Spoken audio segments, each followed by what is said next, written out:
Hi guys, KD classes Bihar में आपका स्वागत है। आज हम फिर 20 MCQ लेकर आए हैं। लाइट चैप्टर्स हैं। यह सभी कॉम्पिटिटिव एग्जामिनेशन के लिए इम्पोर्टेंट है तथा क्लास 10th एवं 12th के लिए भी इम्पोर्टेंट है, क्योंकि इसमें भी 50% का ऑब्जेक्टिव कर दिया गया है। पहले आप वीडियो रोक कर इसे बनाइए और देखिए 20 में कितना स्कोर कर पाते हैं और कमेंट करके अपना स्कोर जरूर बताइए। तो क्वेश्चन नंबर फर्स्ट देखिए, साबुन के पतले झाग में चमकदार रंगों का बनना किस परिघटना का परिणाम है? तो साबुन के पतले झाग पे चमकदार रंग किसके कारण बनता है? ऑप्शन नंबर 1 है भूली प्रवर्तन और व्यतिकरण, दूसरा है बहुलित अपवर्तन और परिक्षेपण, तीसरा है अपवर्तन और परिक्षेपण, चौथा है ध्रुवन और व्यतिकरण। तो ये जो होता है ना, बहुलित प्रवर्तन और व्यतिकरण के कारण बनता है। तो बहुलित प्रवर्तन तो किसी में है ही नहीं, तो भूली प्रवर्तन और व्यतिकरण, भूली प्रवर्तन ही बहुलित प्रवर्तन कहते हैं। नेक्स्ट, वाहन पीछे से आने वाली वस्तुओं को देखने के लिए किसका प्रयोग करती है? तो पीछे से आने वाली वस्तुओं को देखने के लिए वाहन किसका प्रयोग करती है? तो आपने उत्तल और अवतल दर्पण का प्रयोग पढ़ा होगा क्लास 10th में भी और 12th में भी। तो आप इसे बना सकते हैं। इसका होगा उत्तल दर्पण। नेक्स्ट, निम्न में से क्या वायुमंडलीय अपवर्तन का परिणाम नहीं है? तो वायुमंडलीय अपवर्तन का परिणाम क्या नहीं है? तो अपवर्तन के बारे में हम आपको पार्ट 1, पार्ट 2, पार्ट 3 वीडियो देखिएगा तो समझ में आएगा कि अपवर्तन का डिफाइन होता है कि जब प्रकाश एक माध्यम से दूसरे माध्यम में जाती है तो अपने पथ से विचलित हो जाती है। विचलन की यही घटना अपवर्तन कहलाता है।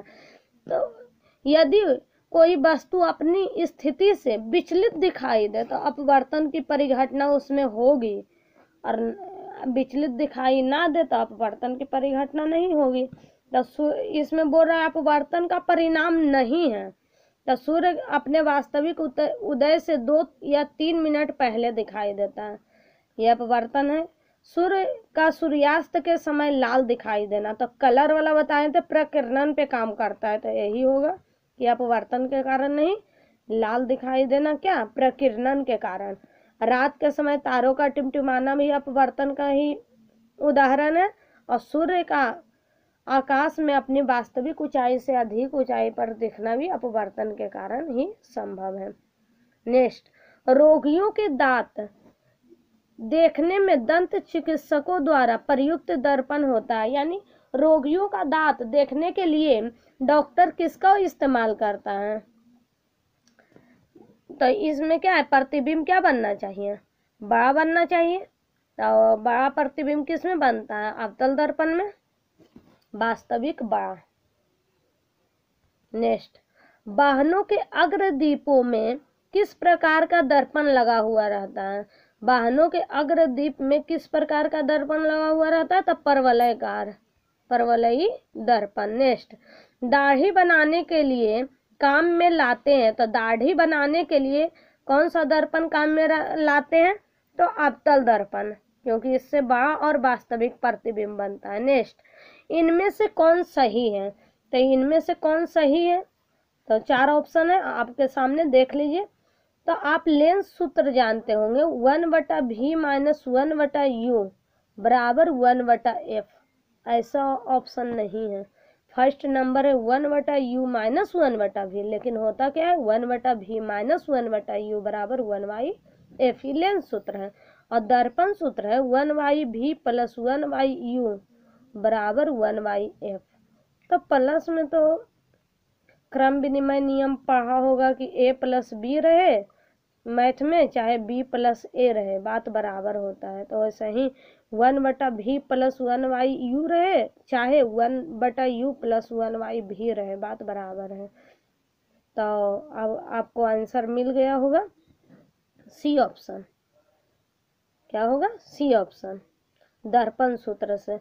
और बी होता है 1f बराबर 1/d होता है सूत्र। डी होता है लेंस की क्षमता, और डी तो ऑप्शन ही एकदम अलग है। नेक्स्ट, किसी वस्तु का प्रतिबिंब मनुष्य के आँख में कहाँ बनता है? तो किसी वस्तु का प्रतिबिंब मनुष्य के आँख में कहाँ पे बनता है? तो रेटिना पे। यदि क्वेश्चन आपको आ जाए कि मनुष्य नेत्रदान में अपने आँख का कौन सा भाग दान करता है? तो कॉर्निया। नेत्रदान में कौन सा भाग दान करता है? कॉर्निया। और यहाँ पे था प्रतिबिंब कहाँ बनता है? तो रेटिना पे। नेक्स्ट, रेटिना का नेत्र द्वारा निर्मित प्रतिबिंब कैसा होता है? तो रेटिना पर जो प्रतिबिंब बनता है वस्तु का, वो जो होता है वास्तविक उल्टा और वस्तु से छोटा होता है। तो वास्तविक उल्टा और छोटा कहाँ है? ए नंबर। नेक्स्ट, किसी व्यक्ति का पूरा प्रतिबिंब देखने के लिए एक दर्पण की न्यूनतम ऊंचाई कितना होना चाहिए? तो किसी वस्तु का प्रतिबिंब पूरा देखने के लिए समतल दर्पण की न्यूनतम ऊंचाई क्या होनी चाहिए? तो वस्तु की ऊंचाई की आधी होनी चाहिए। तो वस्तु व्यक्ति का प्रतिबिंब, तो व्यक्ति की ऊंचाई का आधा होगा। नेक्स्ट, जब कोई वस्तु दो समांतर दर्पणों के बीच रखी होती है तो बने हुए प्रतिबिंबों की संख्या क्या होगी? तो इसको समझने के लिए देखिए ऑप्शन 4 है यहाँ पे, ये न्यूमेरिकल पे बनेगा। जब कोई वस्तु दो समांतर दर्पण के बीच रखी हो तो प्रतिबिंबों की संख्या का सूत्र होता है प्रतिबिंबों की संख्या 360 बाई थीटा। जब इस 360 बाई थीटा होगा, जब 360 बाई थीटा का वैल्यू विषम हो,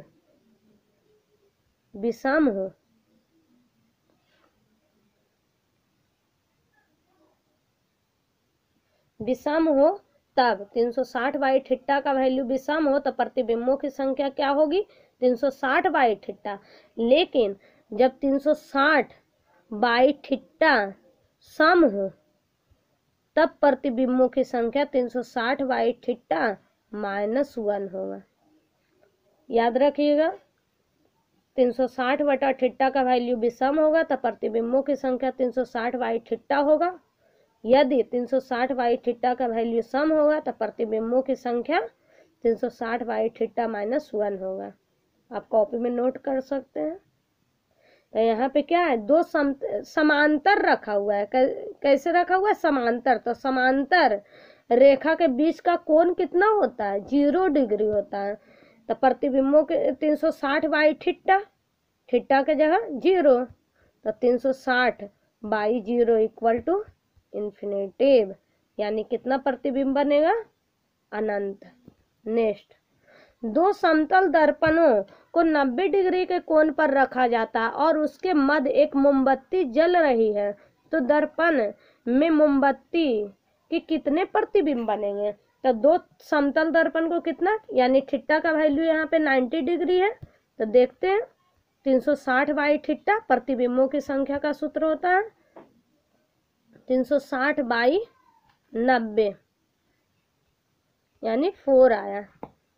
तो 4 सम है या विषम है? तो सम है। तो सम के लिए क्या होगा? प्रतिबिंबों की संख्या 360 बाई थीटा -1, यानी 4 - 1 इक्वल टू 3। प्रतिबिंबों की संख्या क्या होगी? 3। नेक्स्ट, जब समतल दर्पणों की सहायता से किसी वस्तु के 3 प्रतिबिंब प्राप्त करना हो तो समतल दर्पण को कितने डिग्री के कोण पे रखना चाहिए?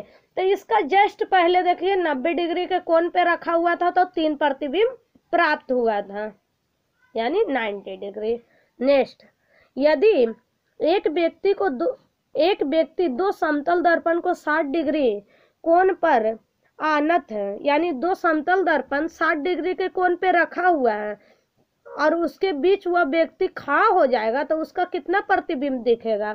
तो सिंपल है, 360 बाई थीटा पहले निकाल लेते हैं, यानी 360 बाई थीटा 6 हुआ, 60 है, यानी 6 सम है या विषम है? सम है। तो सम है तो एक का प्रतिबिंबों की संख्या 360 बाई थीटा -1 हो जाएगा, यानी 5। नेक्स्ट, अभिसारी लेंस वह होता है, तो अभिसारी लेंस जो होता है वो उत्तल लेंस को कहते हैं। अभिसारी लेंस उत्तल लेंस को कहते हैं और अपसारी अवतल लेंस को कहते हैं। उत्तल लेंस और अपसारी अवतल लेंस को कहते हैं। तो अभिसारी क्या करता है? किरणें फैलाता है, किरणें एकत्रित करता है, काल्पनिक प्रतिबिंब बनाता है, वास्तविक प्रतिबिंब बनाता है। तो किरण को एकत्रित करता है। नेक्स्ट, अपसारी लेंस वह होता है, तो अभिसारी एकत्रित करता है, तो अपसारी उसका अपोजिट है, यानी किरणें फैलाता है। नेक्स्ट, प्रकाश का रंग निर्धारित होता है, तो प्रकाश का जो रंग होता है ने उसका चाल पे निर्धारित होता है। चाल बोले तो तरंग दैर्घ्य। नेक्स्ट, पानी में हवा का बुलबुला वैसे ही काम करेगा जैसे करता है, तो पानी में हवा का बुलबुला जो होगा किस तरीका से काम करेगा? पानी में हवा का बुलबुला किस तरह से व्यवहार करता है? तो अवतल लेंस की भांति। नेक्स्ट, हम पृथ्वी के पृष्ठ पर सूर्य का प्रकाश प्राप्त करते हैं। ये प्रकाश किस प्रकार की किरण पुंज होती है? अपसारी, बेतरतीब, समांतर, अभिसारी। तो आपको हम किरण पुंज के बारे में थोड़ा सा बताते हैं। किरण पुंज क्या होता है? किरणों के समूह को किरण पुंज कहते हैं। किरणों के समूह को किरण पुंज कहते हैं। किरणों के समूह को क्या कहते हैं? किरण पुंज कहते हैं। आप नोट भी कर सकते हैं। अब किरण पुंज कितने प्रकार के होते हैं? तो किरण पुंज 3 प्रकार के होते हैं। किरण पुंज 3 प्रकार के होते हैं। अपसारी, तो अपसारी क्या होता है? तो अपसारी जो होता है एक बिंदु से निकलकर विभिन्न दिशाओं में जाती है। एक बिंदु से निकलकर विभिन्न दिशाओं में जाती है। एक होता है अभिसारी। अभिसारी होता है विभिन्न दिशाओं से आकर एक बिंदु पर मिलती हैं। इस तरीका से सब आ रहा है, आ रहा है, आ रहा है, एक बिंदु पे ओ पे क्या हो रहा है? मिल रहा है। और यहाँ ओ से क्या कर रहा है? सब निकल रहा है। यानी अपसारी फैलती है और अभिसारी क्या होती है? केंद्रित होती है। और तीसरा होता है समांतर किरण पुंज। तीसरा होता है समांतर किरण पुंज। समांतर किरण पुंज होता है जो एक दूसरे के समानांतर रहे। किरणों का वैसा समूह जो एक दूसरे के समानांतर रहे। अपसारी, अभिसारी और समांतर आप समझ गए। तो ये अनंत से आ रही है, सूर्य को क्या माना जाता है? अनंत। तो अनंत से आती हुई किरण क्या होती है? आपस में समानांतर हो जाती है, यानी समांतर किरण पुंज होगा। नेक्स्ट, डायोप्टर किसकी इकाई है? तो डायोप्टर किसकी इकाई है? तो डायोप्टर जो है यहाँ पे लेंस की क्षमता, लेंस की फोकस दूरी, प्रकाश की तीव्रता, ध्वनि की तीव्रता। तो डायोप्टर तो प्रकाश से संबंधित है, चैप्टर भी प्रकाश का है, तो डी तो ऐसा ही नहीं होगा, यानी लेंस की क्षमता। और इसका डायोप्टर जो होता है लेंस की क्षमता की इकाई है। और एक डायोप्टर इक्वल टू होता है 1 पर मीटर, क्योंकि डी बराबर होता है 1/f और ये फोकस दूरी है, तो इसका मीटर होगा इकाई, तो डायोप्टर का पर मीटर होगा ना, 1/मीटर, यानी पर मीटर इसको लिख सकते हैं इस तरीका से। यानी लेंस की क्षमता जो होता है पर मीटर स्क्वायर पर मीटर के बराबर होता है। एक डायोप्टर बराबर 1 पर मीटर। That's all. आप अपना स्कोर कमेंट बॉक्स में ज़रूर बताएं। और हमारा वीडियो आपको पसंद आ रहा है तो ज़्यादा से ज़्यादा शेयर करें। और जो हमारे चैनल को अभी तक सब्सक्राइब नहीं किए सब्सक्राइब करें और लाइक और कमेंट करके ज़रूर बताएं कि हमारा वीडियो आपको कैसा लगा। That's all.